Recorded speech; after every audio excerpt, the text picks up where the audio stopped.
Assalamualaikum warahmatullahi wabarakatuh. Perkenalkan, saya Sela Kartika Sari dari kelas R2F dengan NPM 2022-015-015-31. Teori-teori belajar. Yang pertama ada teori belajar behavioristik. Teori belajar behavioristik itu merupakan tingkah laku yang ditentukan oleh aturan yang bisa diramalkan dan dikendalikan. Aplikasi behavioristik dalam pembelajaran itu yang pertama, mementingkan pengaruh lingkungan. Yang kedua, mementingkan bagian-bagian atau elementalistik, mementingkan peranan reaksi. Yang ketiga ada mengutamakan mekanisme terbentuknya hasil belajar melalui prosedur stimulus respon. Yang keempat ada mementingkan peranan kemampuan yang sudah terbentuk sebelumnya. Yang kelima ada mementingkan pembentukan kebiasaan melalui latihan dan pengulangan. Dan terakhir adalah hasil belajar yang dicapai adalah munculnya hasil keinginan. Yang kedua ada teori belajar kognitif. Apa sih teori belajar kognitif itu? Suatu proses perubahan persepsi dan pemahaman yang dapat diukur dan diamati. Teori ini lebih mengarah pada bagaimana siswa berpikir. Aplikasi teori kognitif dalam pembelajaran. Yang pertama ada menghasilkan individu atau anak yang memiliki kemampuan berpikir untuk menyelesaikan setiap persoalan yang dihadapi. Yang kedua ada kurikulum dirancang sedemikian rupa sehingga terjadi situasi yang memungkinkan pengetahuan dan keterampilan dapat dikonstruksi oleh peserta didik. Yang ketiga adalah latihan memecahkan masalah.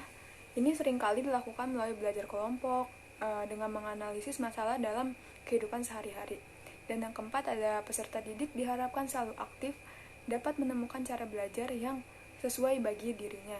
Yang kelima ada guru hanya berfungsi sebagai mediator, fasilitator, teman yang membuat situasi yang kondusif untuk terjadi konstruksi pengetahuan pada diri peserta didik. Yang ketiga ada teori belajar humanistik.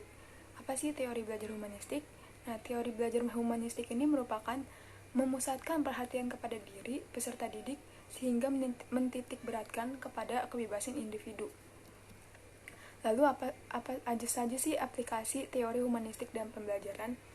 Yang pertama ada memberi perhatian dan motivasi, kedua membantu untuk memperoleh dan memperjelas tujuan-tujuan perorangan di dalam kelas dan juga tujuan-tujuan kelompok yang bersifat umum. Yang ketiga ada memahami karakteristik siswa. Keempat ada mengatur dan menyediakan sumber-sumber untuk belajar. Yang kelima ada dapat menyesuaikan dirinya bersama siswanya. Yang keenam ada berbaur dengan siswanya, berkomunikasi dengan sangat baik bersama siswanya. Yang ketujuh dapat memahami dirinya dan tentunya agar dapat memahami siswanya. Yang kedelapan ada dalam penerapan teori belajar humanistik, proses lebih diutamakan daripada hasil. Yang kesembilan ada merumuskan tujuan belajar yang jelas. Yang terakhir ada teori belajar sibernetik. Apa sih teori belajar sibernetik ini? Nah, kalau teori belajar sibernetik ini lebih mengarah kepada pengolahan informasi.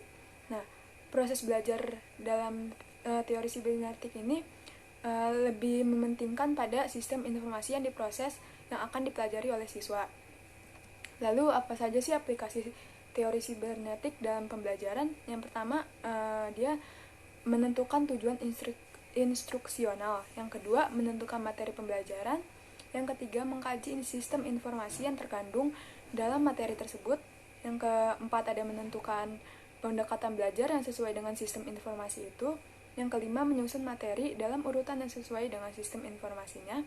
Dan yang terakhir ada menyajikan materi dan membimbing peserta didik belajar dengan pola yang sesuai dengan urutan pembelajaran. Baik, terima kasih. Segitu saja penjelasan dari saya. Kurang lebih mohon maaf. Wassalamualaikum warahmatullahi wabarakatuh.